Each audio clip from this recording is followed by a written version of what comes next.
Welcome to another episode of You Left Shit Out. I decided to just let the visual play because there's more than just music, and let it play as we talk and bring in the show for this Saturday. Uh, this is an impromptu um, stream. Let me make sure my sound is good. Yeah, this is an impromptu stream because of the news that was just released. The news of the affidavit being released.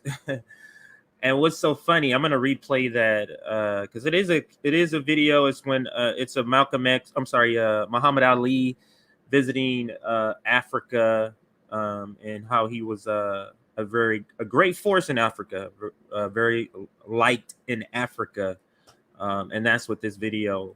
I can let it play in the background. Is about. But anyway, so as the thumbnail showed, we're going to be talking about. Actually, let me play this in the background. Yeah, we're going to be talking about the Mar-a-Lago uh, affidavit being released. It's heavily redacted. Like probably more than half of it is heavily redacted. So we'll take a look at a news outlets spin of this non-information release. You'll look at conservative spin, we'll look at liberal spin, and anyway, I won't give my critique until we get to that point. So there's that story, and then what popped up just as I was creating getting ready to do this stream was I saw a tweet of Nina Turner where she quote tweeted, I think I'm saying her name right, Tomi Lahren. I think that's how you say her name, Lahren or Lahren. But she's apparently some famous. All of you may know her. I don't know who she is. But anyway, Tomi Lahren, I guess, has a podcast or some kind of show where she's talking about Nina Turner and how she's a far leftist, and not a far leftist, but she calls her a liberal. And Nina Turner takes offense to that. So we'll be covering that. And then a story that just has been sitting there, we haven't had a chance to squeeze it in on any of our streams, is Pramila Jayapal basically saying she loves Joe Manchin, or literally saying something like she's happy he's a Democrat. So that progressive is saying she's happy this earth killing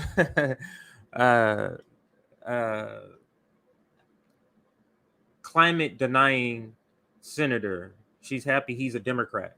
So that segment, I know it's a few days old, maybe 2 or 3 days old, but we're going to cover that. And then there's some other just smaller stories that we're just going to make sure RBN has some sort of coverage of it today. So let's get into the chat check. Let's actually do that. Let's do that real quick. Check. Tomi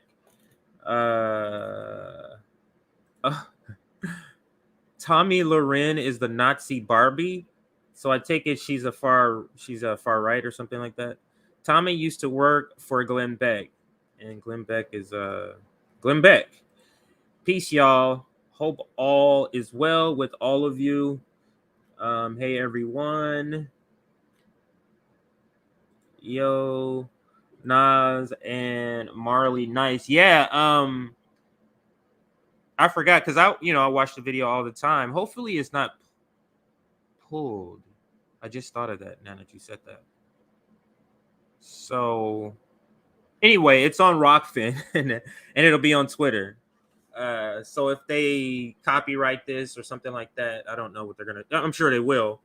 But yeah. Yes, When We Were Kings is the Hollywood title for that. What's up? Yeah, I had accidentally pushed the time back. That's why you see people coming in late, because I had accidentally put AM instead of PM. I'm assuming so. So that's why you see people coming in later than normal. So we'll give it a little time. But anyway, let's continue. Hey y'all, Dee Dee, haven't seen you in a while. And then Ashur says, well, Tomi ain't wrong when referring to Nina in her comments, or how she referred to as Nina as a liberal. When Tomi Lahren calls someone a liberal, she means a communist because to her those are the same thing. Oh, she's one of those that puts everything from social democrat, democratic socialist, to liberal, to progressive, to socialist, to communist, to anarchist. All of those are all under the same banner to Fox News viewers, and I guess to this person, Tomi Lahren. So thank you for the comments. Let's actually get into the topic. I think I want to cover the fun story first. And that is actually, yeah, let's cover. No, I have the Mar-a-Lago stuff up. Let me see. What do I want to cover first? Actually, let me decide by something here. I put a vote up. Let's see how that vote is doing. And I'll show you that. So there's so after when Nina did that, we posted on the RBN account a poll asking people to describe. So let's start there since we're going to go with the poll. So let me bring this up here. 1 second, everybody. So this poll, it's new, it's a couple hours old, maybe an hour and a half or so. But anyway, this poll is asking, how would you politically define or describe? Let me get the right wording. Here we go. How would you describe Nina Turner politically? So this is the question. So I guess we will start here with the segment, the funner story, even though I had sort of the video lineup for the other one set up, but that's fine. So Tomi Lahren, tell me if I spelled that wrong.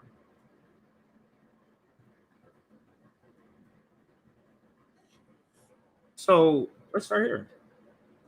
Is that right? Tomi Lahren and Nina Turner. Okay, so Tomi Lahren and Nina Turner. So let's look at the poll on Twitter. And did we put one up on?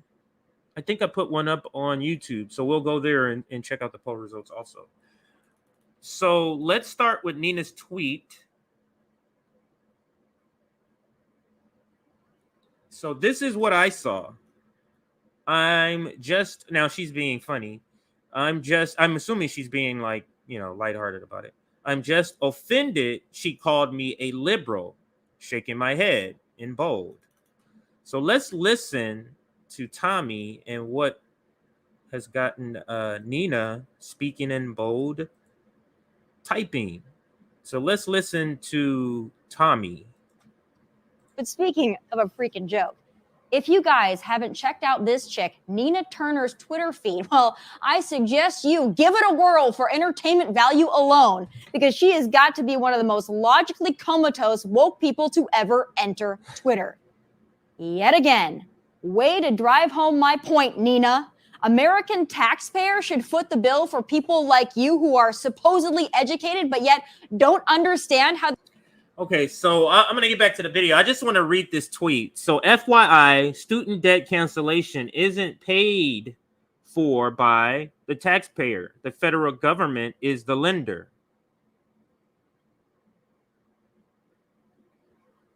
It's costlier for the government to hold on to the debt and to Tomi's audience, because I'm hearing very signs that this is a very blue-red person.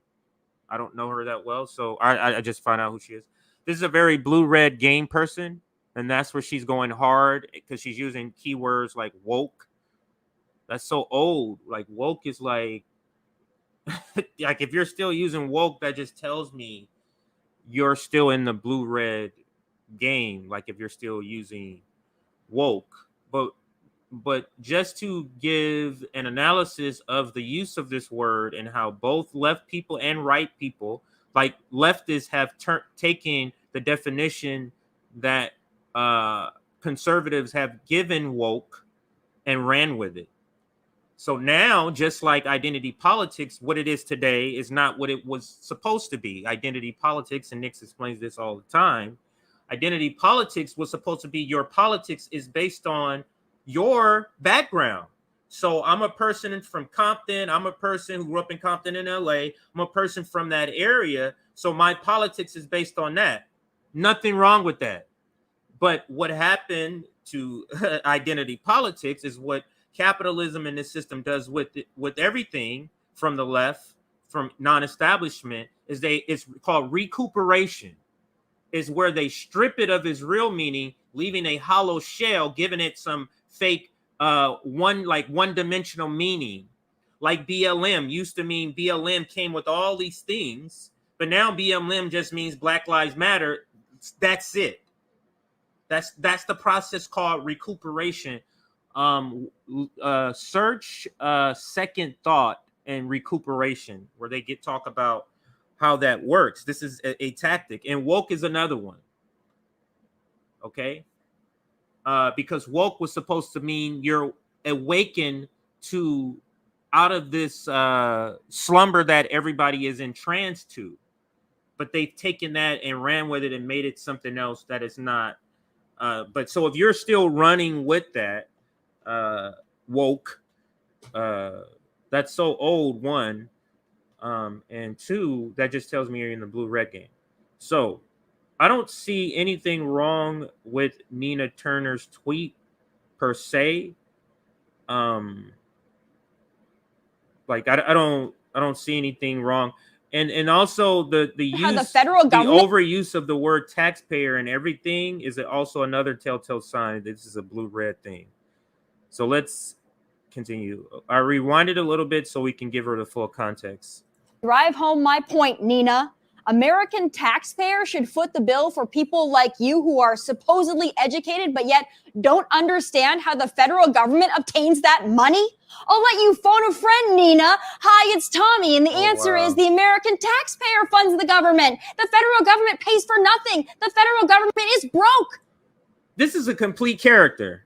Like, do people take her serious? Can you answer that in the comments if you know?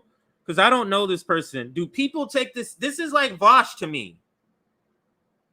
This is like the right version of Vosh, where completely unserious.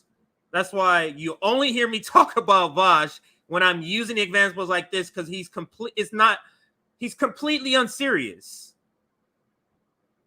So is this person considered a serious person on the right? Does anyone know? Damn, she is pissed. Let's see if anyone. It says or I don't know how to say that name. Is it spinaptic? Conservatives love this person, I'll say. I use the word chick, but yeah, let's use the word chick since you use it. Tomi is back. Where has she been? I see all of this stuff about Tomi. I don't know. Tomi Lahren, Lawrence and Lauren Southerner are very familiar people. Let's see. I'm trying to get a grasp of anybody. Is she considered? Well, somebody did say they love her. So maybe that means that they take her serious. Okay, there we go. Synaptic. Okay. So there you go. Yeah, this is completely performative. Where is that comment at? This is completely performative. And that's the reason why I'm like, because you guys got to understand, this is the first time I'm seeing this. So for all of you who know who this is, it's just like, oh, it's just another. I've never heard of this person. I've never like seen her talk or seen her face or anything. Or if I have, it was so, it didn't make any impact for me to have any memory of it. So let's play the video again. But this is completely performative, and that's the reason, just like Vosh, that's the reason why I'm like, do people take this seriously? But speaking of a freaking joke, if you guys haven't checked out this chick, Nina Turner's Twitter feed, well, I suggest you give it a whirl for entertainment value alone, because she has got to be one of the most logically comatose woke people to ever enter Twitter. Yet again, way to drive home my point, Nina. American taxpayers should foot the bill for people like you who are supposedly educated, but yet don't understand how the federal government obtains that money? I'll let you phone a friend, Nina. Hi, it's Tommy, and the answer is the American taxpayer funds the government. The federal government pays for nothing. The federal government is broke. Taxpayers pay for it all. But speaking... I can't believe that this person is taken seriously. This is a Vosh. Yeah, I don't believe that. I'm trying to have more faith in Americans than this. So anyway, now let's continue in the story. So that is the initial rant, and that has gotten 100,000 views in today's the 25th, right? Yeah. 12:16 my time. Wait. Oh, this is yesterday. Sorry, yesterday. So it's about a 24 hours. It took 16 minutes from being 24 hours that this video has been up, and it's gotten 100,000 views.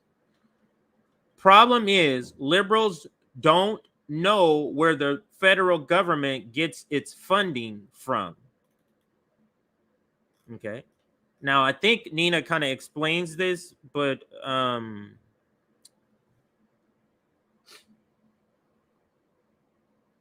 yeah, I'll let Nina explain it instead of me trying to say that. So now, oh, here it goes right here. So Nina quote tweets this and says, "I'm just offended she called me a liberal," shaking my head. Now, I read that already, but I'm reading that to read you the second part, right?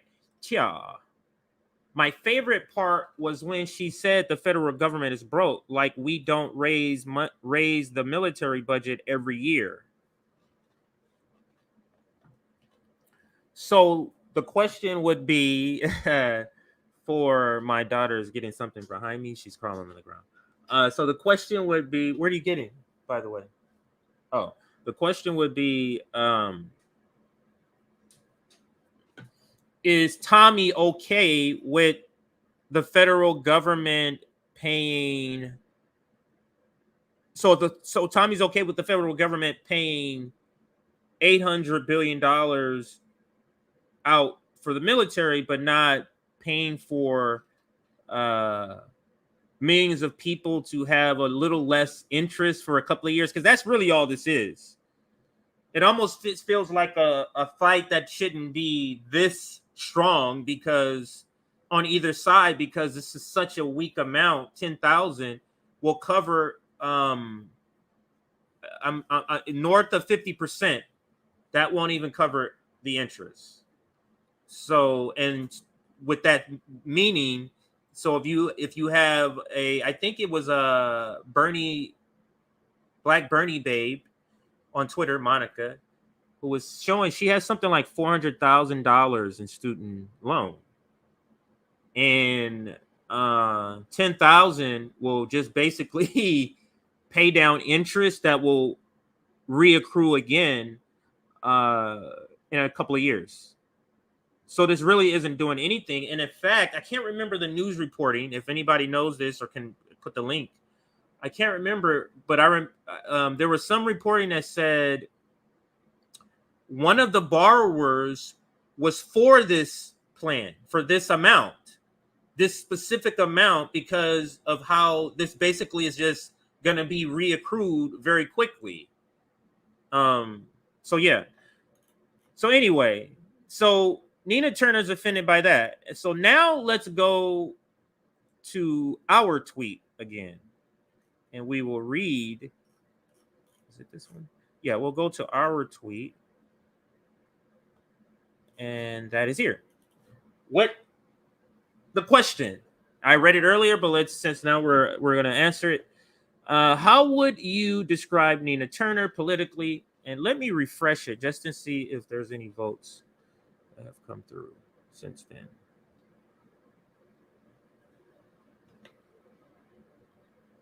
Okay, yeah, actually, there were a little more that came in. All right, so how would you describe Nina Turner politically? Now, if you're here watching this, go and find this tweet, put your comments in, and I'm going to retweet it on mine right now, on my account. So go to my account or go to the main account and put your comments in, and I will read those comments. So let's see how the poll is ending up. So far, now we have a long way to go. The poll is an hour and a half. It was posted 10:30 my time, and it's 12 p.m. my time, 3 p.m. your time. So on the East Coast. So 264 votes. We will. No, I'm not doing a stream tomorrow, but I'll give an update to see. I wanted to at least get to about 1,000 votes, which he'll probably do in 24 hours. Liberal is winning right now. 63%, 63.3% is liberal. And then in second place is progressive, 23, or let's just round it up to 24%. 24% say progressives. Wow.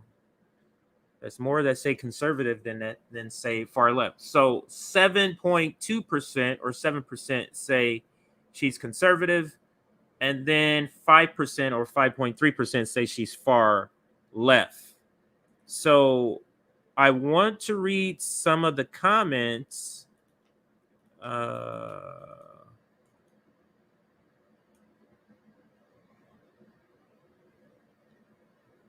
Okay, so let's read this one. This is a person. I mean, it's a blue wave right there. This is a person that likes Nina. So I do like covering the opposite angle. So let's cover the opposite angle here, and I'll put thank you for your super chat. I'm going to put that up in just a moment, but let me make sure I didn't miss any other super chats now I did. So I see yours with our eyes. I see your let me make sure it's not another one I'm missing here. Okay, I'm going to go back and put up all your comments, so don't worry about that. I'm going to go through because it looks like this is a topic that people like. So let me pull this down just so we can see the full item. Now, where was I here? Forget what I was doing. But anyway, comments. Was that where I was going? Yeah, I thought I had this one up already. I guess not. Is this it? All right, so this is a blue wave person. Obviously, well, they have a blue wave right there. Opposite angle. So she is a democratic socialist because she puts the welfare of all people, of all of the people first, as the preamble to the Constitution requires, and she believes in government of, for, and by the people. So Thomas Goodfellow, and if you can see that when I hover over, you can see his breakdown. Thomas Goodfellow is a Bernie-crat, DSA. I think WFP means Working Families Party, if I'm correct, especially if he's from New York. I'm assuming Thomas means, and then it says socialists believe the test of virtuous action is its tendency to promote. Oh, I got time for this shit. Are you doing something? That's it. All this poetry and shit about the struggle. Anyway, so that's this person's view on things. Let's see if we have any other comments. Hopefully, this person had a reply. Let's see what the reply says. So this is Hot Jugs Bev. Hot Jugs. Oh, and I'm assuming this is a communist because there goes a communist symbol, and she's an RN.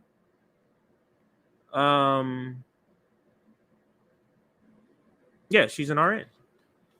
All right, so she runs. This is the response to that tweet. She runs a corporate lobbying shop funded by Republican mega donors, and she's a member of the pro-cop Katzenberg crew over at TYT. She's a liberal like her good buddy Jank.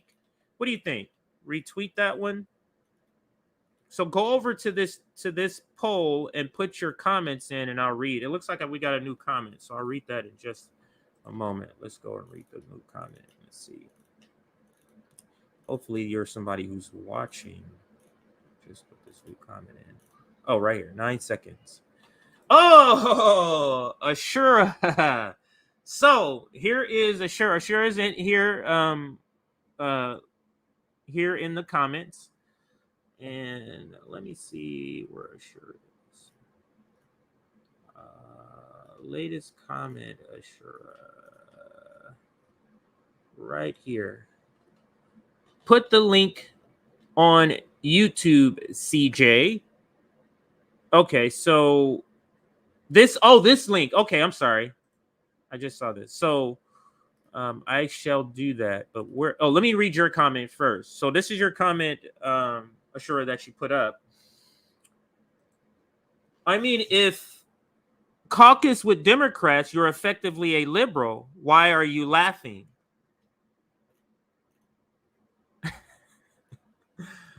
So what do you think about that? What Ashura is saying? Is she saying if you caucus with Democrats, you're effectively, are Democrats not liberals? Are the Democratic Party, are they not considered liberals? Are Democrats not considered liberals? Like, who's liberal to Nina Turner? I guess will be the question. Then who's liberal to Nina Turner? So, and I also want to do a campaign to see if we can get on Nina Turner's show, because she keep posting but she's posted a couple of times that who should she have on her show? Her show premieres October 17th, and who should she have on the show? There's been a couple of times, a couple of people have each time maybe 2 or 3 people have tagged RBN and to interview us or Sabby or Nick. And then we posted something yesterday. So maybe all of you watching can go and find these tweets of Nina Turner and suggest RBN. And if enough people suggest it, maybe she'll be she'll be moved to bring us on, or bring one of us on. So we have gotten more votes. So let me refresh this and let's see if we got any couple of more comments. Thank you for your comment, Ashura. Yeah, we got another comment. So let me bring this down here. And first, actually, let me read the super chat. So first super chat is here with Eyes Rise, $5. Thank you. Original woke is of ancient Egyptian Kemet. Yes, Kemet. Thank you for using that. Origin, the book of becoming awoke, aka the book of coming forth by day, aka Egyptian book of the dead. Thank you for your support, and thank you for this. I think that's Beffer Lugor, and with that hyphen over the U, I'm assuming you're in Europe, maybe Germany, maybe who else do we get a lot of people from? There's another place, Germany. But anyway, tell me where you're from in another comment. 10K is amount borrows a 10K is amount borrows accrue in interest per year, an average. So servicers know they won't lose much from losing only a year of interest to service. So servicers still make almost same amount. Exactly. This is the point that I was making earlier, that this is literally going to be right back Like you have to pay enough to cover principal to help borrowers. So you have to cover more than interest. You have to cover principal because he's just going to reaccrue.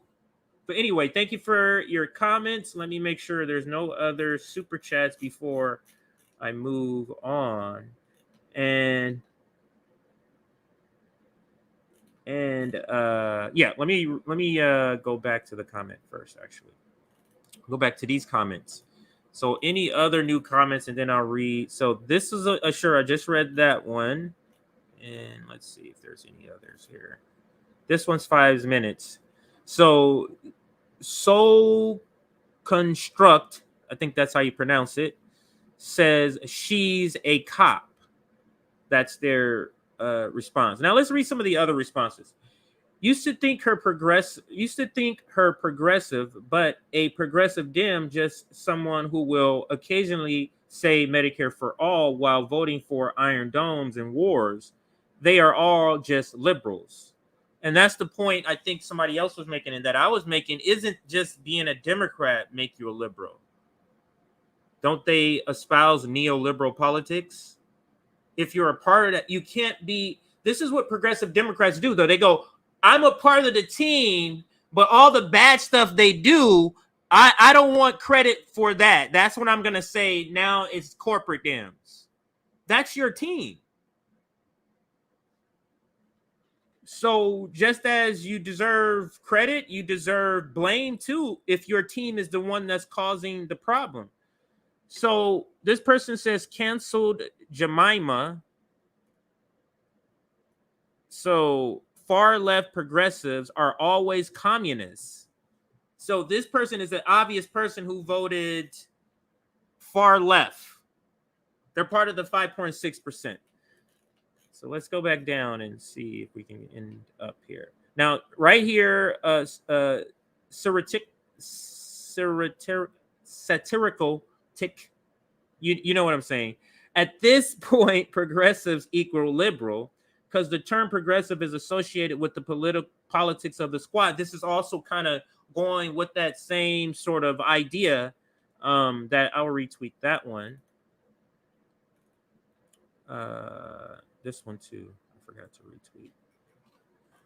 retweet. And then Ashura, of course, I'll retweet yours. Didn't mean to overlook that one. Americans think Bernie Sanders is This is a good one. That's a funny one. That is true. This is true. They do. What is the boundaries for what do you call a left and then a far left is you got to always think is from the point of view of a center right or far right country. So if you're far right and the person is center, that's left to you. You get it? So they're not worrying about how the spectrum, they're just saying anything to their left is left. That's why they put all of us together. Push all, kind of like lump all of us together. I forgot to do one thing earlier. Let's see if I can get through it now. So let's do a chat check. I forgot to. I'm sorry. Like check. I know it's Friday, and because Fridays we usually get more people on the replay than live because people are out doing things on Fridays. Like typically, I'm not even here Friday. But anyway, we're at 94 likes and we have 175 viewers. So let's see if we can push that to 50 more likes. So about 150. Let's push that to 150 likes. Again, like this video. Let's push this to 100. And I want to see if we can get some liberals, more liberals in the comment. More people self-identifying liberals, more people self-identifying people who like Nina Turner to speak up, who's not afraid. I want those people in the comments so we can have a discussion. So the more you like, the more people we can get in the comments So let's try to push to 150. We got 175 watching, so 150 should be no problem. Thank you for that. Also, subscribe to our Substack if you want to get notifications of impromptu streams like this one. I sent maybe a 30-minute notification, but still it was a notification. Subscribe to our Substack and you will get those notifications. And I try to send them out for our comrades too. Like yesterday, I sent them out for the Savvy and JB show, sent them out for Nick's stream. So yeah, subscribe to our Substack. Am I missing anything? I think that is it. So back to the Tomi and Lahren. I'm sorry, Tomi and Nina. That's such a great point. And Joe says shit lib. Only as Joe could say. Joe's the one that does those videos. And here I would say, is this person okay? I would have like the alternative clown or fake, but since those are my only options, I guess liberal would do. Now, you know, we didn't want to make it too personal by doing that, you know, calling names. We tried to just give it basic names, but we were limited by the amount of slots. Like if we had 6, we probably would have put more options. I'm not saying it would have been clown or fake, but there might have been a far right or something else, or I don't know, some other name, or see comments or something like that, or all of the above, or more than one, or something like that. But anyway, so that's that comment. So let me go back one and see if there's any other replies here. No other replies. I think we can move to the next item. Let me just make sure I'm not forgetting anything. Oh, wow. Let me retweet that. I didn't even mean to do that, but good thing I did. So I was trying to show the, sorry about going through all this stuff, everybody. But anyway, here we go. This is where I was trying to go. Okay, so there's a couple of more comments. Let's read those before we move to the next story. Progressively conservative. This is Madman Merc. Madman Merc. Madman Merc says progressively conservative, LOL, voted liberal cause she leaning into the duopoly like the other progressives. And Nina Turner is copied on these, so maybe she's reading some of these, maybe she's not. Maybe she's not interested in her schedule is too busy for her to pay attention to these things. That's possible, but maybe she is. This one here says liberal because she supports imperialism.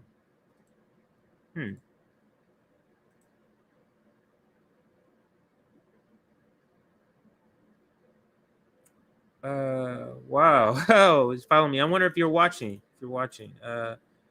Let me make sure. Okay, so that was the last comment. All right. I think we've covered that well.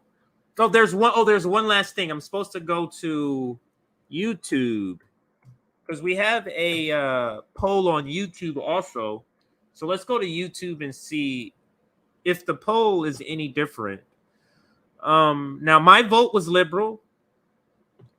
So I voted with the bulk of the people in that poll, and it was liberal simply because of some of what other people have said. Is that now there's I don't really make a distinction or that big of a distinction with the word progressive and liberal. I used to call myself a progressive. I no longer do that. I haven't done that in a while, but I don't make that huge of a distinction. Maybe the term progressive means you don't take money. I just look at a progressive as more of a liberal who doesn't take money. That's a better way of describing it. That's how I look at it as a progressive, is as a person who may not take money, corporate money, but still is a Democrat and still is pretty liberal. I mean, votes with the Democrats, is fine with their imperialism, all of that sort of thing. So I'm going to now we've hit 21,100 subscribers. Thank you for everybody who have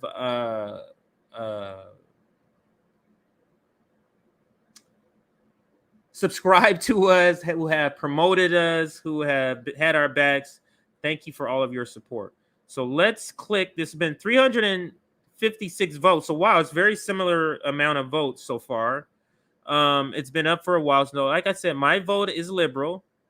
Oh wow, it's even more heavily. If you can see that, can you see that? I'll make it a little bit bigger, so it's a little bit clearer here. But can you see the poll there?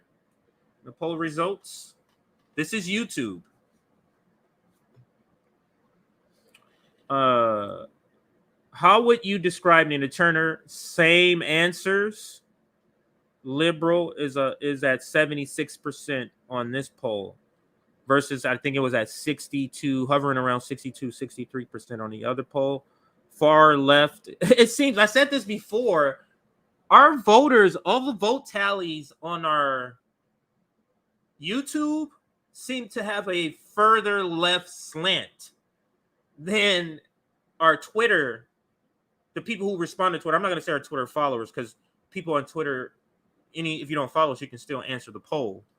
So it could be a lot of liberals that are just getting the poll and answering, but the answers are always a lot more militant or a lot more far left by a good chunk of a good margin, and this poll also kind of indicates the same thing. So maybe our audience on YouTube, all of you here in the comments, are a lot more Lulu is progressive. That is true. I wish it had more choices too. I wish you were able to put more. I say that though a lot in a lot of the polls that we put up on Twitter. So I think I've given you what I think Nina Turner is. I've told you what she thinks that what she was mad about, and most what Tomi said in that video was that she called her a liberal in the tweet. So you saw the votes. What else? You saw the votes. So there you go. Let's move to the next story then. And I think I want to go with the Mar-a-Lago story. Now, the Mar-a-Lago story, I have a couple of videos just to set the groundwork for what the story, or what is happening, or what has happened. So this one, I'm going to start with, it's a lot of just slanted views on these videos on this affidavit. I don't know how people are getting such a different response. So, but we're going to start with Fox News. So let's start with Fox News. Let's see how much of this is in the video. Start with a Fox News clip, and we're going to switch the segment to more Mar-a-Lago raid. You know what? I'm just going to say affidavit.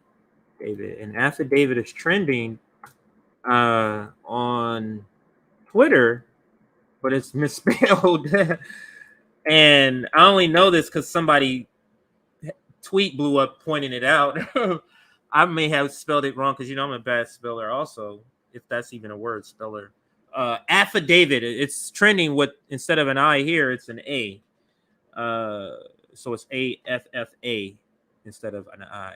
So affidavit released. We're switching segments to the Trump story, or the affidavit story. The raid on Mar-a-Lago, and it's released, but is it really released if it's redacted so heavily? Let's listen to Fox News. Mike Davis is a former law clerk to Justice Neil Gorsuch, also founder and president of the Article 3 Project. So I don't know, Mike, how much of a chance you've had to go through this. Some of it unredacted, much of it redacted. We know a little bit about the what. We still do not know much about the why in terms of the urgency to conduct an unprecedented raid of a former president's home. Your thoughts? Yeah, so this affidavit, heavily redacted affidavit, it further evidences that this home raid on President Trump was unprecedented, it was unnecessary, and it was unlawful. And again, what I've been saying since August 8th, the president has the absolute constitutional authority to declassify anything he wants for any reason he wants, and he doesn't have to get permission from any bureaucrat at the National Archives to do that. And that is confirmed by a 1988 Supreme Court case, Department of the Navy versus Egan. So there goes the underlying potential charge for espionage that's in this, that was in this warrant. Second point, the president has the sole statutory authority to make the determination whether a record is a personal record that belongs to him or a presidential record that goes to the bureaucrats at the National Archives and then almost certainly gets sent back to the president to put in his former library, or in the former president's library. And that is confirmed by a 2012 decision by an Obama judge related to Judicial Watch and Tom Fenton's. Now, I got to be honest, I haven't been following this affidavit story all that long, or not as close. I have been following it, but not like reading details, just kind of skimming articles. So is any of this true? I do know the president has the authority to declassify something, so I do know that part. So that's not how the liberal media is framing it. They're using very specific language in order to convey a normal human reaction, or I'm not going to say human reaction, a normal American reaction, because it requires you to be propagandized.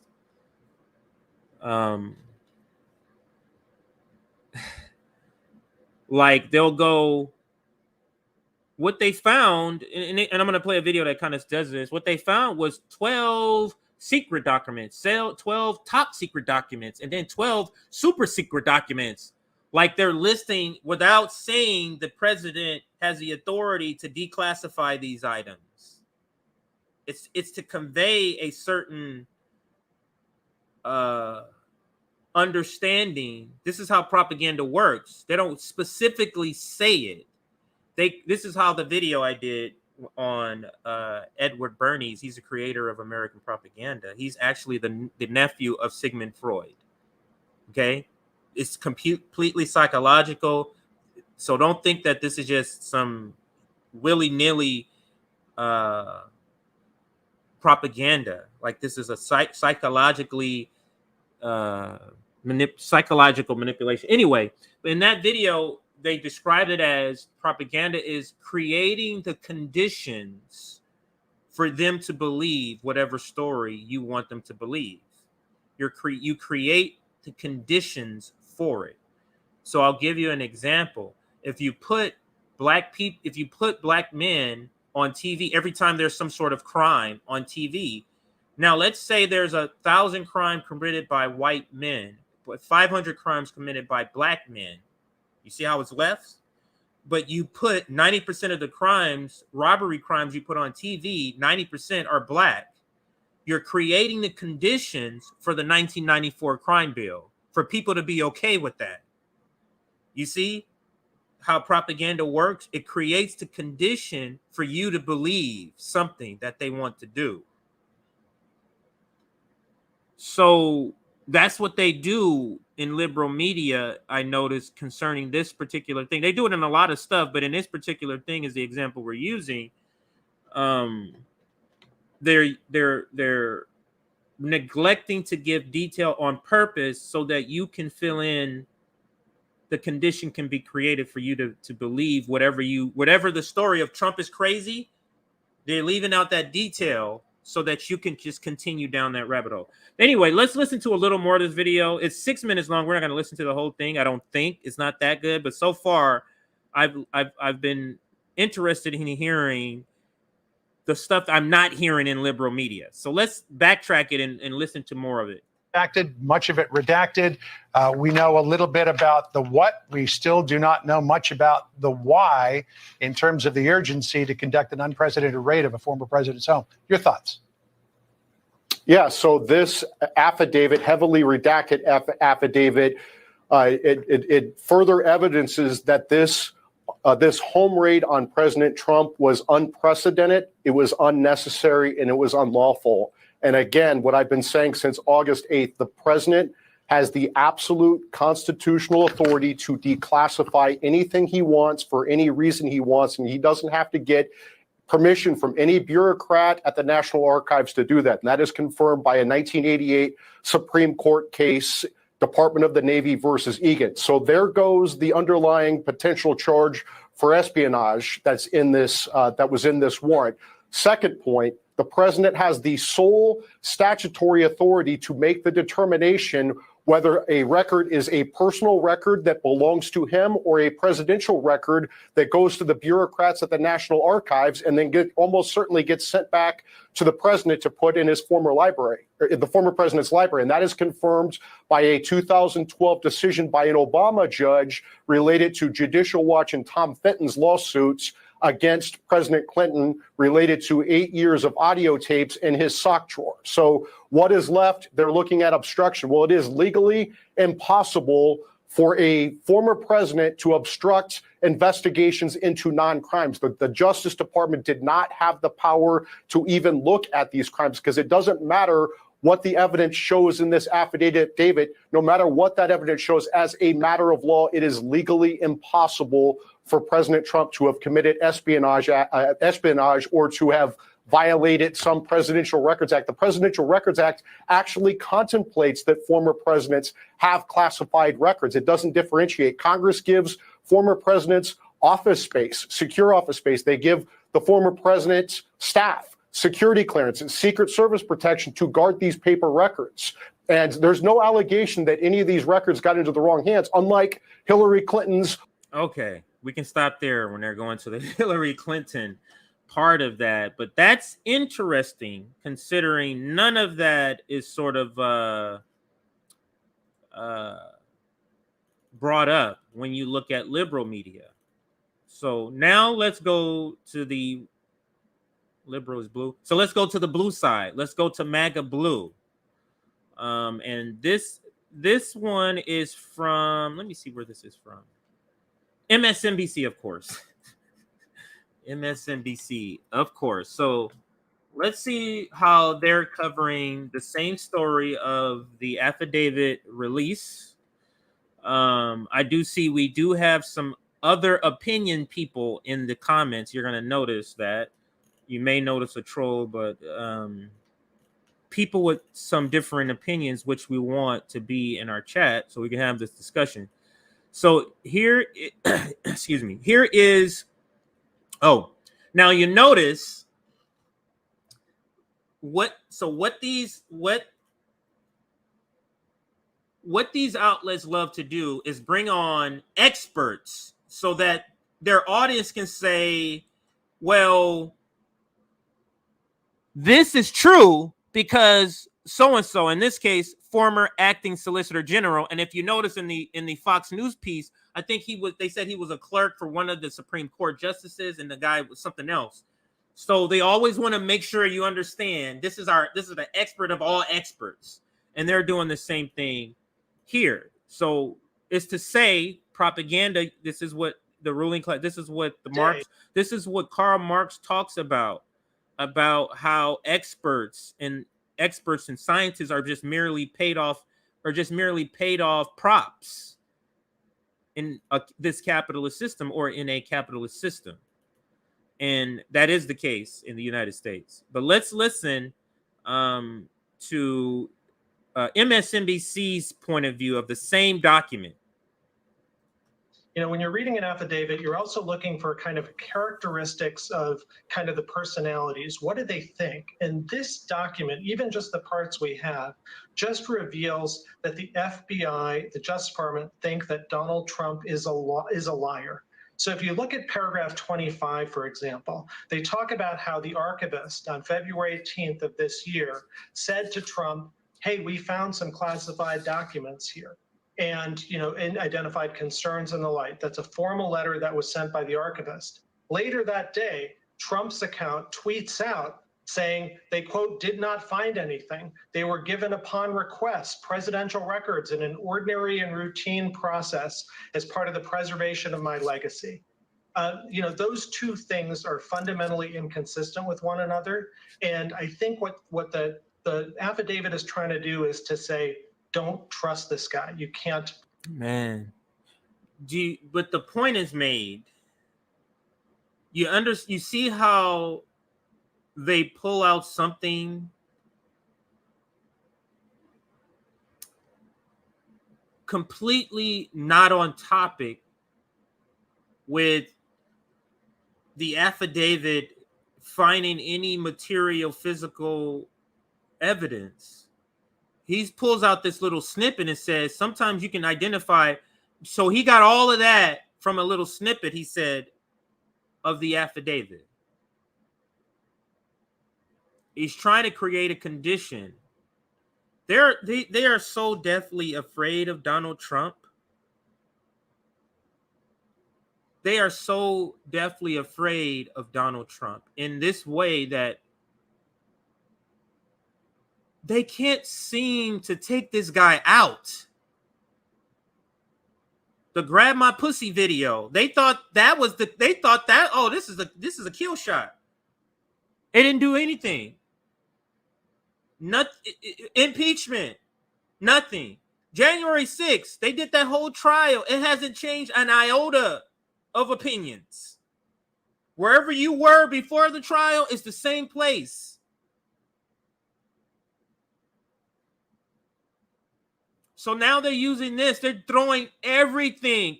Understand, you know how terrible you got to be, the Democratic Party and Joe Biden, for you to be putting Donald Trump through all this stuff and you still are neck and neck. You know how terrible you got to be? Because if you took away January 6th, if you took away the pandemic, if you took away these, Espionage Act, which they're not going to do, it's just to taint the whole situation. If you took away all these things, where would the polling be? Democrats and Joe Biden is so terrible, they have to throw mud at Donald Trump and all types of stuff just to be neck and neck.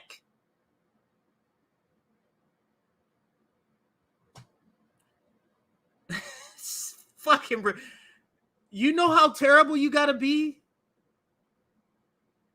Just and it's the same illustration as was shown with Hillary Clinton. You know how awful you got to be and disliked to lose against Donald Trump? Which is why she's one of the main ones that keeps pushing Russiagate, Russia, because she can't accept the fact that it's her.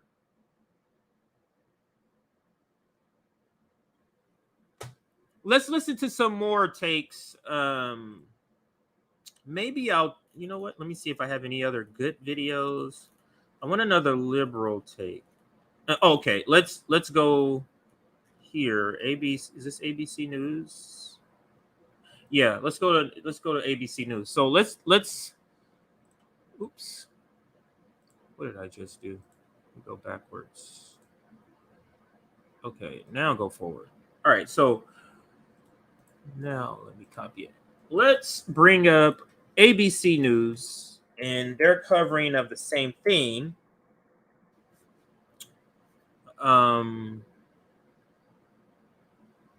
What's this guy's name? ABC News chief Washington correspondent, author of the New York bestseller. Don't even get the bestseller. Whole thing is a whole scam. The final act. Look at this shit. Now, doesn't this paint what he's gonna say? The name of his book. This is a motherfucking. The name of his book is The Final Act of the Trump Show. Order here. So let's see. What do you think he's gonna say? Or what do you think he has to say about this? Let's listen. The former president said he wanted the material released. His spokesperson reiterated that demand, but they were absolutely silent in court on this. When you look at this information, even as heavily redacted as it is damaging, I would argue, to the former president. You see that there is the FBI saw that he had removed considerable amounts of documents marked classified, and this they knew this well before the search of Mar. You see how he just said he took many things that was marked classified without saying the president can, if this is true in a previous video. Now, if this is wrong, then all of this is wrong. Without saying the president can declassify anything he like. And this is how the affidavit looked. This is why I wanted to show this video. These are all the wait, 1, 2, 3, 4, 5, 6, 7, 8, 9, 10. Yeah, because it was 38 pages. So these are all the pages. But look how much is redacted.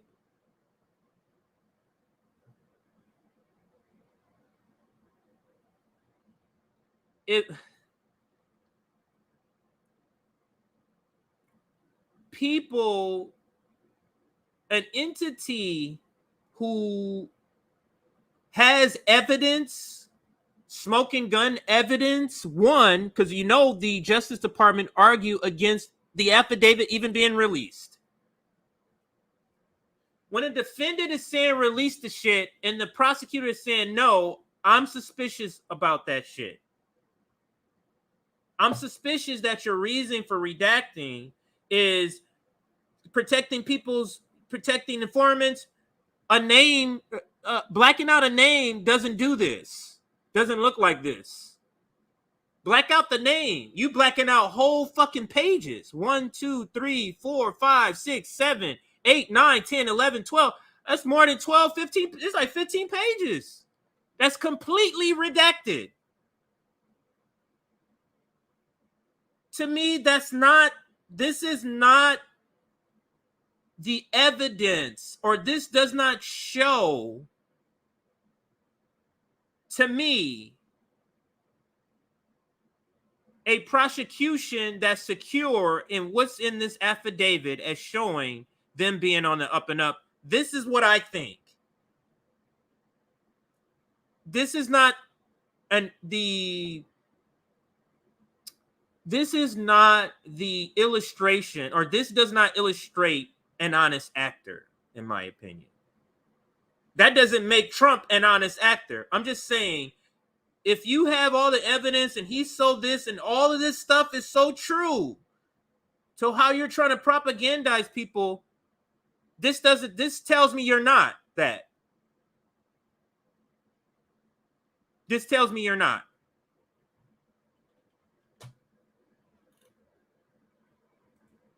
Let people see what you're saying.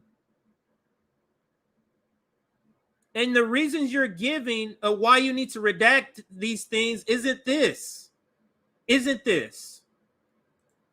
Mar-a-Lago, this was in the 15 boxes that Pierre just mentioned, had been turned over after a lengthy negotiation that ran most of last year to the National Archives, and that the Justice Department has outlined. You see how he says after a lengthy negotiation?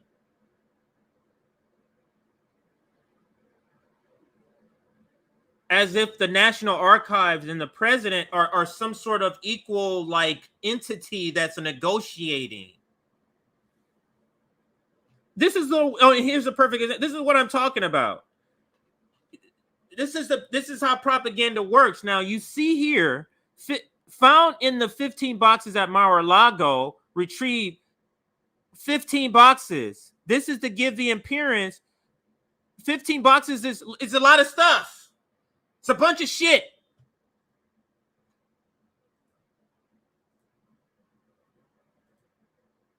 And then you go in that, 15 boxes, 184 unique classified documents. What the fuck does that mean? What if all 184 are documents that he can declassify? But they don't want to. What they want to do is leave it up to you to go, wow, what? And then you go 67 confidential documents, 92 secret documents, 25 top. You're going, what? Their audience. That is the reaction they're looking to get by not detailing and omitting information.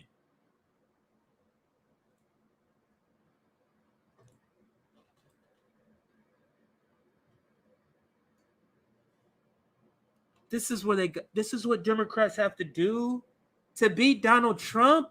You're this terrible. And this is wall to wall. Every day I try to go and pull stories because it's sort of a slow news session because it's the same persistent story. Like right now, it's still Ukraine. It's Ukraine. It's all of the same sort of stories, not to do new streams on. But anyway, I lost my train of thought. Let's finish what he's saying here. Outlining what they believe are evidence of crimes. And by the way, one thing that's addressed, although in a heavily redacted way, is the argument that has been made by those close to Donald Trump that he had somehow declassified all this material. So he's about to comment on something that he just acknowledges specifically, this specific part. So the whole document, about half is classified. I mean, half is redacted, I should say, not classified. I was using the wrong word, redacted. Now he's going zeroing in on a specific point, but he's saying it is heavily redacted, but he's about to extract some more propaganda to feed you. Somehow. Remember, this guy is the guy who wrote the book, the final chapter or something of Donald Trump. What was it? I don't even remember. Anyway, it's not important. Let's listen. Are evidence of crimes. And by the way, one thing that's addressed, although in a heavily redacted way, is the argument that has been made by those close to Donald Trump that he had somehow. You see, it's propaganda has to connect to validity. They'll usually go by, like I was mentioning earlier, this is he clerked for one of the Supreme Court justice. He's the Solicitor General. So what they also do is go somebody close to the situation. So what he's doing here is saying, and I'm just giving you a tool in understanding how propaganda works here. By those close to Donald Trump that he had somehow declassified all this material, and therefore there was nothing at issue here. That argument is mentioned, and then the response to that argument, much of it is blacked out. But what is pointed out here is the concern that the material was placed at Mar-a-Lago in a way that was not secure, and it goes through. Is he acknowledging that he could have declassified this stuff, and now this is all about it not being locked up safely enough for them?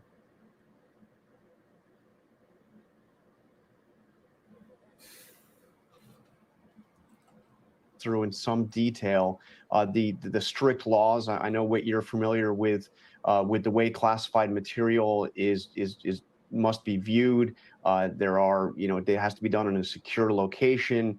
In fact, while Donald Trump was president, there was a setup at Mar-a-Lago called a SCIF, which would ensure that material could be viewed and discussed in a way that couldn't be penetrated by people trying to eavesdrop. Well, none of that exists anymore at Mar-a-Lago, and the concern is that this material, highly sensitive material, was stored in an improper way at Mar-a-Lago, where not only Donald Trump would have access to it, but potentially many other people. Yeah, the Mueller report was also heavily redacted. Like, fuck out of here with this shit. It's so. Let me play you a fuller version of that. So I think that clip came from this other thing I'm about to play for you, because there is some more detail, I think, in this slightly longer clip, and it's on YouTube. So let's play it just so we can get all the information. Thank you for that comment. I'll put some more of your comments up in just a second, and then we'll move on to our last story. Just a second here. Documents just coming out. You can see right there on your screen, many portions of this heavily redacted, but we are getting some revealing information. So let's bring in our chief Washington correspondent, Jonathan Karl, and our chief justice correspondent, Pierre Thomas. Both of them will help break this all down. Pierre, let's start with you, because you are getting some important information as it relates to probable cause. I must say how they don't ever tell the conflict of interest, how they're just introducing this guy as not the guy who wrote a book about Donald Trump's show ending or something like that. And how they throw in Chris Christie is on the panel for stuff like right during that Bridgegate stuff. They don't care, like these tainted people that are on here. Correspondent Pierre Thomas, both of them will help break this all down. Pierre, let's start with you, because you are getting some important information as it relates to probable cause. With the affidavit is heavily redacted, large portions are blacked out to protect witnesses and where the investigation is headed. But a newly released document with the affidavit makes clear that the investigation is ongoing. And you see how they just repeat the line, it's heavily redacted because to protect witnesses and where the investigation is going and go. No, that's the argument of the state. That should not be told as a fact, because that's bullshit, in my opinion. That's too much redaction to cover all of that. You're covering up the fact that you don't have anything. Or you don't have much. I'm not going to say you don't have anything. Of course, this guy did some stupid shit. He always does stupid shit because he's stupid. He's Donald Trump. And active, noting that there are, quote, multiple civilian witnesses that need to be protected. Hang on a second.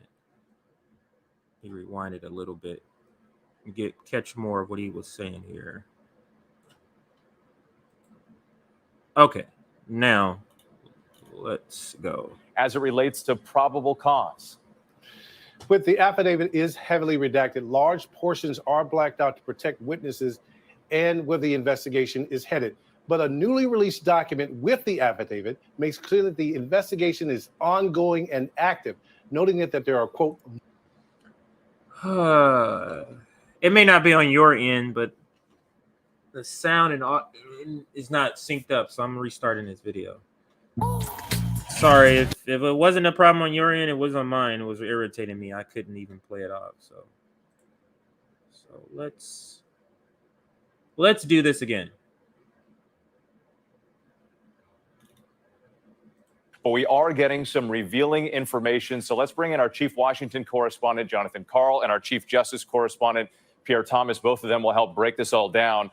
Pierre, let's start with you, because you are getting some important information as it relates to probable cause. With the affidavit is heavily redacted, large portions are blacked out to protect witnesses and where the investigation is headed.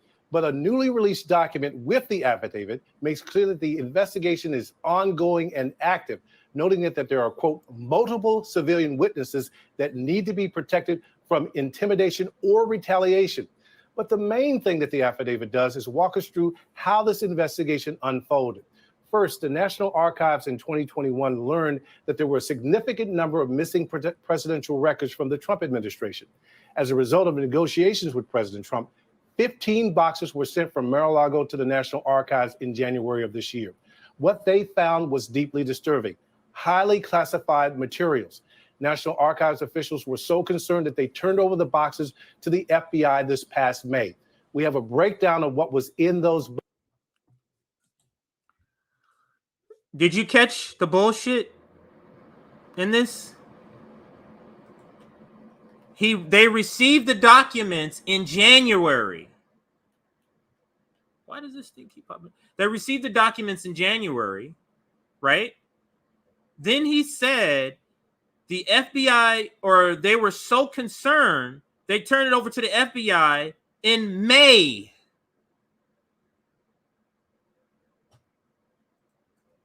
This guy, everything he has said is to cover up for why this affidavit is blacked out. And I think it might be the video that's not synced right, because I restarted and everything and it's doing the same thing. Learned that there were a significant number of missing presidential records from the Trump administration. As a result of negotiations with President Trump, 15 boxes were sent from Mar-a-Lago to the National Archives in January of this year. What they found was deeply disturbing: highly classified materials. National Archives officials were so concerned that they turned over the boxes to the FBI this past May. We have a It happened in January, and they were so concerned it turned it over in May. breakdown of what was in those boxes. There were 184 documents marked classified, among them 92 secret and 25 top secret. And there were other documents apparently even more sensitive, including one that involved secrets designed to protect clandestine sources. Another highly classified. He is cherry picking information, then adding speculation on top in order to paint this picture. It is pretty skillful. That's why he makes the big bucks. Just ridiculous. But I'm gonna go away from that because I'm tired of the problems. And let's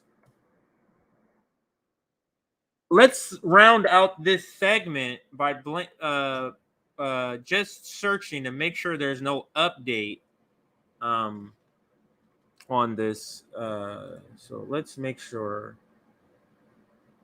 Actually, let's just see what's trending here. I'm sure it's trending. Mar-a-Lago Affidavit. Where is it? Witch hunt. Wow, witch hunt is true. What is this? Let's see if this is the Mar-a-Lago thing.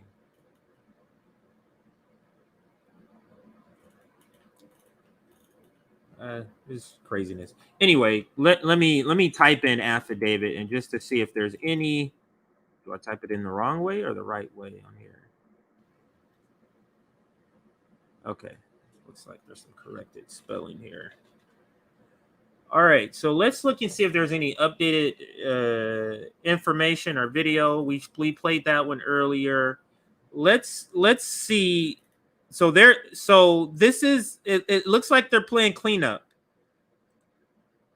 It looks like they have all of their ex-FBI people out on mainstream media to say how this is probable cause. We see references to probable cause to believe that evidence of obstruction will be found if we get to search this place. So that means that perhaps someone, a source, a witness, has said, hey, if you look here, you're going to see evidence of attempts to mask, screw up your case, change things. Maybe, I have seen in my experience in espionage cases, I've seen government employees white out the classified headers and footers on documents. I've seen them destroy documents if they think someone's coming for a search. So someone has indicated to the government somehow that you'll. So why do you think he just said what he's seen?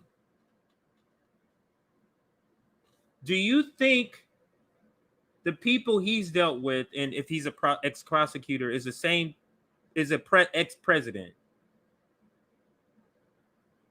Like I'm telling you, all of this shit is there. They are definitely afraid of Donald Trump winning office again.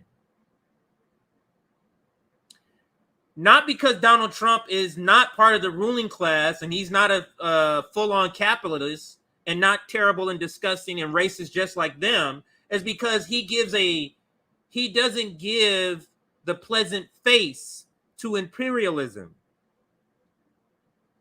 to United States oppression.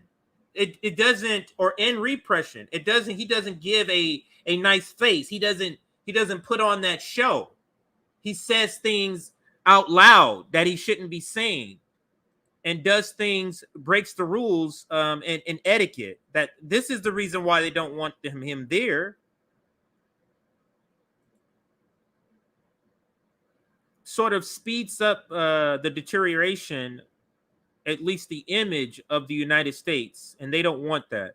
That you'll find evidence of the obstruction here, and that's intrigued me for a while, the choice of that charge. So we're dealing with the most sensitive information. We're dealing with a belief, probable cause, that a judge agreed to, that there was some kind of obstruction going on, and they'd find that evidence of obstruction at Mar-a-Lago. We see references to probable... This is pretty terrible. Let's listen to this guy. This is a podcaster who said he read cause to believe that... I was going to play this one for you earlier. Evidence of obstruction. Not this one. So let me read the caption, actually. So Jack Posobiec, I don't know how, on the release of the redacted Mar-a-Lago search affidavit. It's 38 pages long. 18 of those pages are redacted. There is no explanation in this whatsoever why this required a raid. So let's listen. Now, we listened to a couple of liberals. Now let's listen to, it sounds like he's conservative. Let's listen. Okay, I just read the entire affidavit over the break. It's 38 pages long. 18 of those pages are redacted.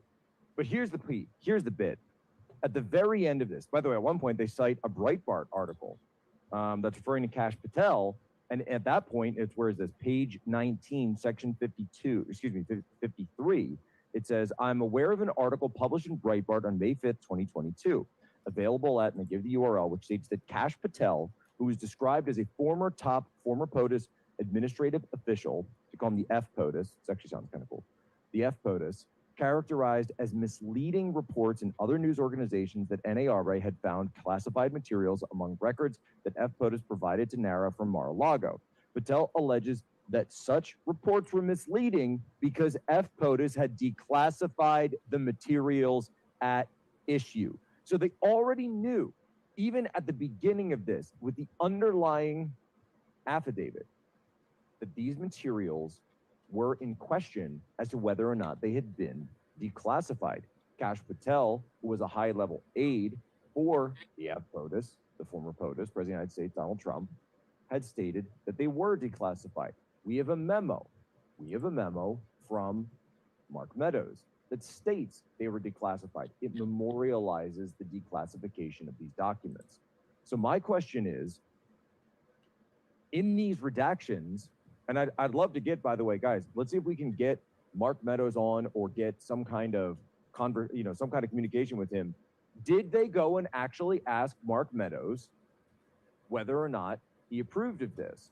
Did they go and talk to Kash Patel? Or were they just reading stuff online?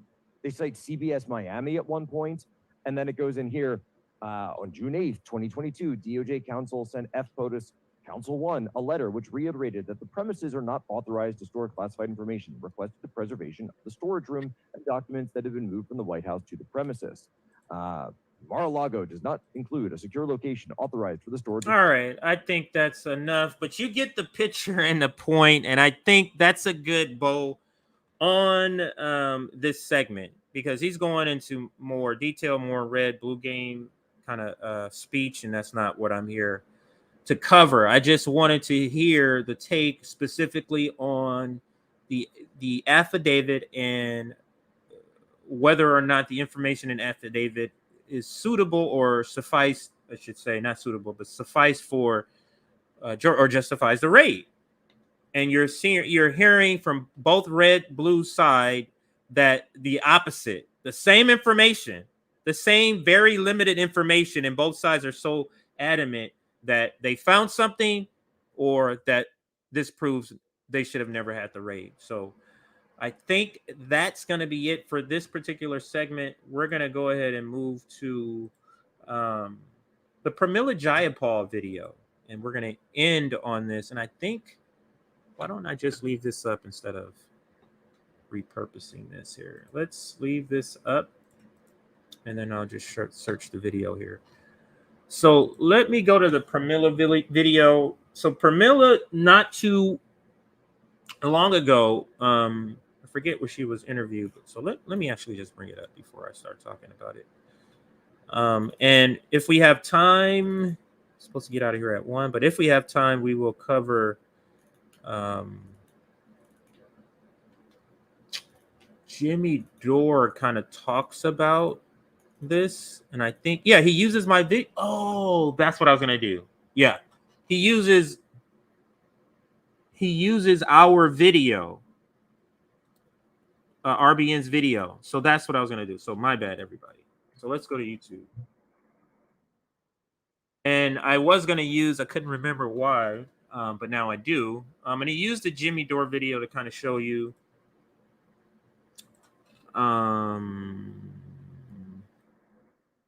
Jimmy Dore covers what Pramila Jayapal does and how she fawns for Joe Manchin and likes him and all this other stuff. She says all these good things about him. He covered it, and he used the video that was posted on our account for it. So let's listen to a little bit of it. Squalene keeps skin. At least up until the point where he uses our video and kind of talk about it. But this is our progressive. This is our best hope. Yeah, he does use our video. It's a short video. So let's listen to some of this video where Jimmy covers it and uses RBN's video content to make his point. So let's listen. We've showed you Pramila Jayapal is as big a lying, bullshitting politician as there is. And she's the head of the Progressive Caucus, which means she's the biggest sellout right now in Congress. She's the biggest one. Pramila Jayapal, she's a bigger sellout than Nancy Pelosi. How could you be? Because Nancy Pelosi doesn't pretend she's the head of the Progressive Caucus. She's a corporatist. And so is she. So she's said that Joe Biden's she gives him an A+. He's doing a great. So she's just the biggest lying tool possible for the establishment. That's who she is. She endorsed Nina Turner's opponent, who is a corporatist, over Nina Turner. Nina Turner likes her, hates me. That shows you how fucked up Nina Turner and anybody who wants to be a Democrat is. She endorsed her corporate opponent. I endorsed Nina Turner. Nina Turner called me anti-black. Okay. Which is the new buzzword because they've ruined racism. They called you a racist. No one pays attention to it. So now they're coming out with anti-black, and that's what they're trying to do. But anyway, they've ruined, like we were just saying, they've ruined woke. What was the other word we were just saying? Identity politics. Always given the president credit for coming in with a vision that was big. So this is the video I was gonna look for to play, but since he's playing it, we'll allow him to play it here, and I won't have to replay it.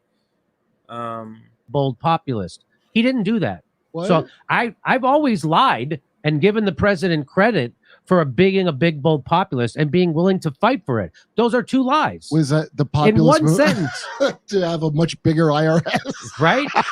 His promise was to hire 87,000 more IRS. I would argue that the Progressive Caucus was probably his best friend. I would agree with you. Yeah, they couldn't have done it without you. Yeah. So here's what she says.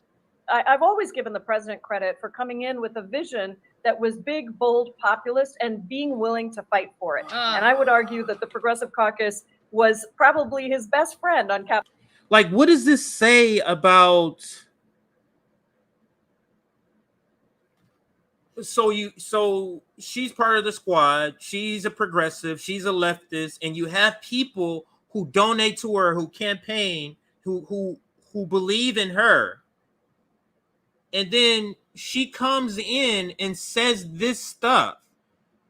How do you think that affects the people who are looking to her as if this progressive leader? Without you. Yeah. So here's what she says. I've always given the president credit for coming in with a vision that was big, bold, populist, and being willing to fight for it. Like, none of that is true. Big, bold, and populist, and been willing to fight for it. He didn't fight for a $15 minimum wage. He didn't fight for the Voting Rights Act. That's not something I wanted. It's something they wanted. So didn't fight for any of that stuff. BBB, like, what are you talking about? But you get how this is literally moving the Overton window. if a progressive, this is what I was saying. You see how she's this. It proves the point in the other segment. You see how all Pramila Jayapal is a person who doesn't. Or wait, does she not take corporate money? She's just a person who doesn't take corporate money, who's still a liberal. This is what I was saying. This is all a progressive is. They're a liberal that doesn't take money. Because what is this? Is this progressive? Like, look what she's doing. Come in with a big, bold plan. What big, bold plan? It was scaled down.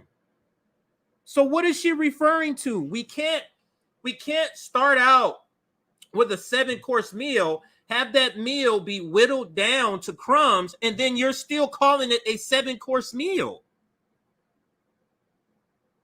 That shifts the Overton window. That makes you up and coming leftists, possible non-establishment people believe this is also being non-establishment, and it's not. So let's get through this segment with Pramila. I'm starting to like her less and less. And I would argue that the Progressive Caucus was probably his best friend on Capitol Hill in terms of I would argue that too. Just like you are now. This to the country, pushing for it, making sure we got legislation drafted and passed in the House. Many of those pieces that are in the Inflation Reduction Act came directly from the piece of legislation we drafted in the House. And as for Senator Manchin, I think it's a great thing that he was able to get to a place. She loves Joe Manchin too. She loves everybody. The Democrats. I love the Democrats. I'm not fighting against the Democratic establishment. I am the Democratic establishment. Way to go. Where he could be comfortable with moving some of these critical issues along, and that he didn't give up. I give him a lot of credit for that. She's loves. Man, like, she is just terrible. Like, I can't even think in the last year or so, what has she done or said? She has literally been at the forefront of most of the squad or progressives' failures. She's been there. And then to have to come out and say this just unfiltered garbage. Joe Manchin, you're happy he came to a place where he can secure, what is it, over 62 million? I can't remember. The land mass is great. That could be possibly used for more oil drilling. Come to what place? Literally, the IRA is if we're talking about climate change, if climate change is a boat that's sinking, the climate emergency, let's use this analogy. It's a boat that's sinking. It has a hole and it's sinking. The IRA, this is how you can look at what the IRA does for climate change. If this is a boat, you got two people in the boat. One person has a bucket and is raking water out of the boat and putting it back into the ocean. There's another person leaning out of the boat, putting water from the ocean back into the boat. That's what the IRA does for climate change. It literally is canceling itself out with the provisions that's in it. Literally canceling itself out. Yeah, she looks like a stroke victim. It has to wear on her that she has to keep getting on TV and saying these things that is just patently false. Maybe that's what's wearing on her. Maybe that's what's wearing on her. I don't know. Let's throw that super chat up. Thanks for the super chat. Justice Democrats have taken billionaire money. They are not Justice Democrats. I'm assuming you're from somewhere else because it looks like that money was sent, or the super chat was sent in euros. So thank you from wherever you are. Each course is a crumb. That is true in my analogy of a 7-course meal and crumbs. But let's see if I can get through a little more of this because there's another clip that he plays from Revolutionary Blackout Twitter account. So let's play a little more. Loves and him. I'm happy to have him in the Democratic. She loves him. That's the spike in the ball. She's happy to have him in the Democratic Party, a progressive. Don't you want a primary? Don't progressives, isn't the Justice Democrat strategy to primary all these corporate Democrats? But Pramila is saying she's happy to have one of the top corporate Democrats in the Democratic Party.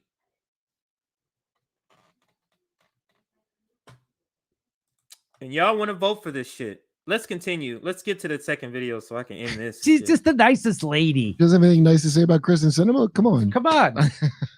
Get that insulin up. They're always fighting for something, but never actually doing anything about it. That's because you need to send them more money and vote for them even more harder. They're so close. Just keep giving them money. With your seed money. Revolutionary Blackout Network says Pramila Jayapal on the IRA. Voters are looking at what we're doing on climate change, and they're not expecting to turn this around by tomorrow. They're expecting the U.S. to take leadership and taking on climate change, fighting for climate justice. Well, let's listen to her say it. Voters are looking at what we're doing on climate change, and they're not expecting to turn this around by tomorrow. They are expecting. Or they're not looking to turn it around at all. Not by tomorrow or ever. By tomorrow. They are expecting the United States to take leadership on taking on climate change, fighting for climate justice. And so Pramila Jayapal has signed up to be the corporate front person for the Democratic, the left wing of the Democratic Party. She has gladly, she has gladly accepted her role as the person to come on and paint terrible legislation as a win for progressives, or as a progressive saying this is good. That's her role. So that when we say this is terrible, we're out of step with being a leftist. When Pramila is the one that's out of step with being a leftist. It's truly disgusting to see her play this role. It's truly disgusting to me. Let's listen to this final video, then we're gonna close this segment. With your seed money. Revolutionary Blackout Network says Pramila Jayapal on the IRA. Voters are looking at what we're doing on climate change, and they're not expecting to turn this around by tomorrow. They're expecting the U.S. to take leadership and taking on climate change, fighting for climate justice. Well, let's listen to her say it. Voters are looking at what we're doing on climate change, and they're not expecting to turn this around by tomorrow. They are expecting. Or they're not looking to turn it around at all. Not by tomorrow or ever. By tomorrow. They are expecting the United States to take leadership on taking on climate change, fighting for climate justice, and this bill is going to get that done. That's going to energize, millions of young voters. Oh, yes. They're not going to actually do anything to actually help the climate or anything, but voters are going to be energized by all the leadership. They're going to be energized by the leadership and climate justice. And they're going to need that energy too, Kurt, because they're going to need that energy to swim with when all they have to do is live underwater. And by the way, is there any more meaningless? I don't know what climate justice means. It sounds so stupid. What does that mean? Climate justice? So now they're trying to mix woke politics with climate, right? It's kind of like saying space freedom. What does it mean? You don't believe in space freedom? Saying it and thinking you were fooling anyone. Let me listen to her say it again.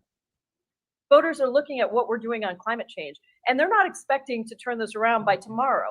They are expecting the United States to take. We're expecting to fix the climate problem by tomorrow. Like, I know a lot of leftists that absolutely expect us to do that. But shout out to Sabby Sab. Thank you for the comment. She took money from Amazon, CJ. That is something I did forget. Thank you, Sabby, for reminding me. So can I even call her non-corporate? She took money from Amazon. And shout out to Sabby Sabs. Thank you. I think I'm gonna cut the segment here. Is where I'm gonna cut the segment, and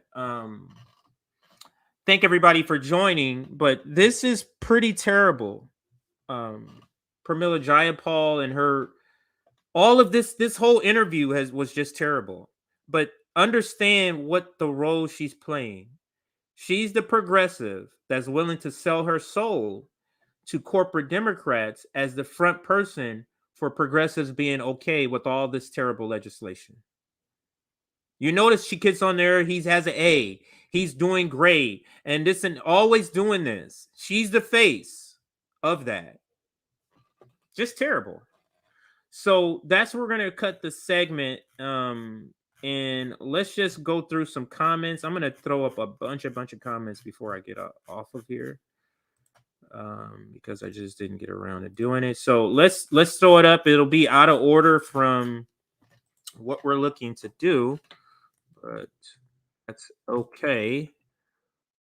So let me throw your comments up, and in the meanwhile, I'll get the video set up. It hasn't been pulled yet, so maybe I didn't play enough of the that Muhammad Ali video that I played earlier. Maybe I didn't play enough of the video for that audio, because that was a song. Maybe I didn't play enough for it to register, because it's the account it's still up. So great. Let's see where we're gonna go with this one. So this will be our closing video. But before we get to our closing video, there is a couple of things, as we always do, or I'm trying to always do now at the end of my streams, and that's just to shout out a couple of things. We have the Activist Summit that's coming up. Activist Summit. If you're an activist, if you know of an activist, if you know of an organization that does activism, all of the above, please email us. And let me put our email up. Where is it? Please email us, and in the subject line, put Activist Summit. Activist Summit. So email us at revblacknetwork@gmail.com. In the subject line, put Activist Summit, and you can just tell us the name of your organization, put the website, any sort of contact information, and all that stuff for that. All right, so that's the Activist Summit. And also still looking for a producer for Rome. So email us if you're interested in being a producer. We actually need producers for a couple of people, but Rome, I remember in a stream, because he wants to stream more, but he needs a producer. So if you want to be a podcast producer for Rome's streams, email us here, and in the subject line, put Rome producer. All righty. And then let's see here. There should be one more, but if I can't find it, I can just type it. And then last but not least, if you are in the LA area and you want to participate in RBN's LA Los Angeles Community Outreach Program, where we're just a group of volunteers coming together in the LA area. We're trying to round up about 20 volunteers to start out to launch this. And I think we have about half of them, so another 10 people we need. So any of the surrounding areas, if you're available on the weekends, you got a car so you can travel. Like if you live in Long Beach, you want to be able to travel to wherever we're going. If we're going to be at Skid Row one time, we might be at the Nickerson Gardens projects in Watts, or we may be at the Carmelitos in Long Beach. Those are projects, housing projects, one in Long Beach, one in Watts, and then Skid Row. We'll be doing work at all three of those places, reaching out to the community. Do any help like food, clothing, tutoring, any sort of thing that you can contribute. Like if you can cut hair, come down and cut kids' hair or something like that, will be in the neighborhood. So any sort of skill you have that you can contribute, please email us. And in the subject line, put LARBN. And also, on your way out, make sure you like this stream. Like this stream on your way out, or as we end this stream, make sure you like this stream. We're at 222 likes. If we can push that to 250, let's see if we can push that to 250 likes. Also, subscribe to our Substack if you want to get notifications when we go live. Now, let me talk to you about the Activist Summit. So the Activist Summit is a summit that we're going to be having, and we want to display activists, climate activists. It could be so picture this. This is our summit. Where we're going to have a climate active. We have police brutality activists. We'll have abolitionists, police abolitionists. We'll have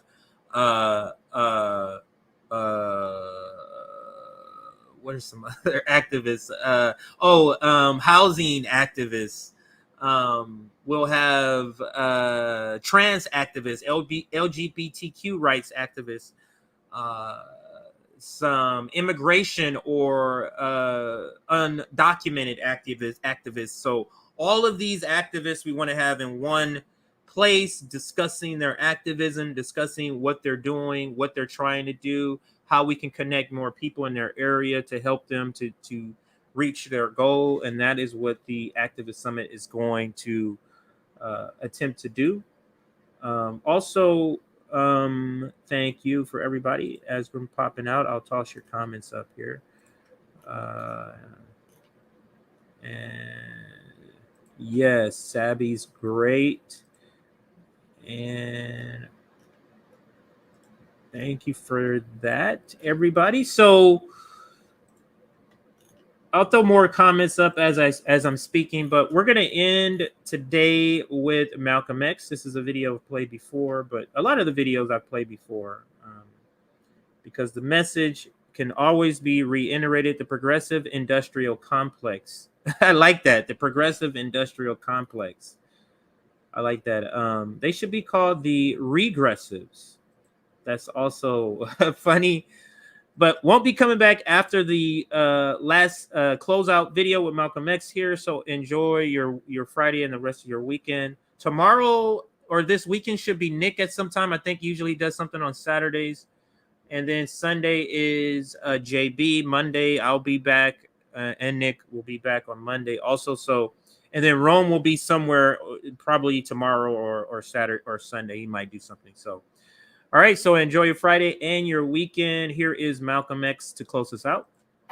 This is American justice. This is American democracy. And those of you who are familiar with it know that in America, democracy is hypocrisy. Now, if I'm wrong, put me in jail. But if you can't prove that a democracy is not hypocrisy, then don't put your hands on me. Democracy is hypocrisy. If democracy means freedom, why aren't our people free? If democracy means justice, why don't we have justice? If democracy means equality, why don't we have equality? Who are you? You don't know? Don't tell me Negro, that's nothing. What were you before the white man named you a Negro? And where were you? And what did you have? What was yours? What language did you speak then? What was your name? It couldn't have been Smith or Jones or Bunch or Powell. That wasn't your name. They don't have those kind of names where you and I came from. No, what was your name? And why don't you now know what your name was then? Where did it go? Where did you lose it? Who took it? And how did he take it? What tongue did you speak? How did the man take your tongue? Where is your history? How did the man wipe out your history? What did the man do to make you as dumb as you are right now? 20 million black people in this country have been like boys in the white man's house.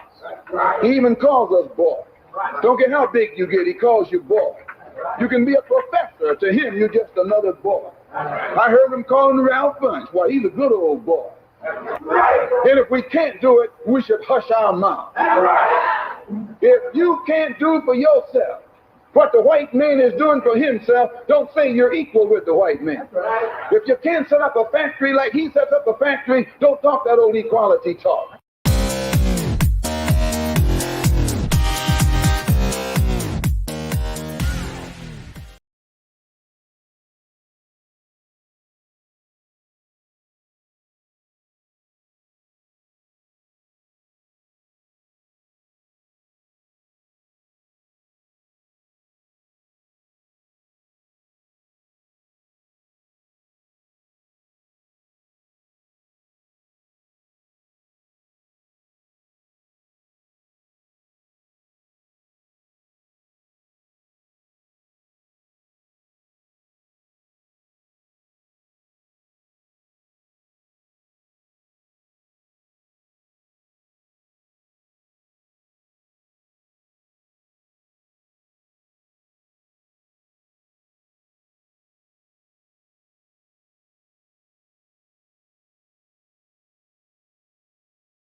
Why did they burn everything?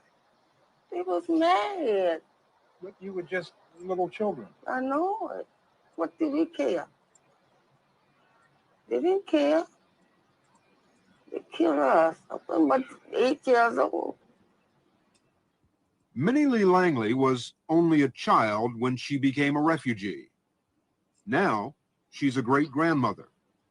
At her home in Jacksonville, Florida, we talked to her about the place where she was born, Rosewood, Florida, the place that haunts her memory. I know they killed my aunt, and they killed my granddaddy.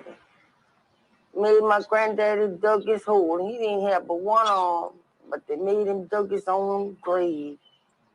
And he prayed, and they shot him backwards in the grave. At Rosewood? At Rosewood. This is where it all began, in the white settlement of Sumner, just a few miles from Rosewood. Sumner disappeared in the late 1920s when a fire destroyed the sawmill. But back in 1923, Sumner was a booming little company town. James and Fannie Taylor had a home not far from here. On the morning of January 1st, 1923, James Taylor was already at work at the sawmill when neighbors said they heard his wife Fannie screaming for help. Fannie told her neighbors that a man had entered her home and attacked her, a black man. She opened the door, but he just knocked her down, and she was raped. Edith Foster was 16 years old at the time. She remembers seeing the few hundred white men of Sumner joined by others from surrounding counties, even from out of state. She remembers how they grew into a mob seeking revenge. If he hadn't ever went in on this white lady, you know, well, there'd never been nothing to it. It's not known for sure who attacked Fannie Taylor. Some whites say it was Sylvester Carrier, a young, strong-willed black man from Rosewood. Some blacks say the attacker was a white man. They say it was Fannie Taylor's boyfriend. But a lot of people tend to think the attacker was a black convict who had escaped from a nearby chain gang. Whoever he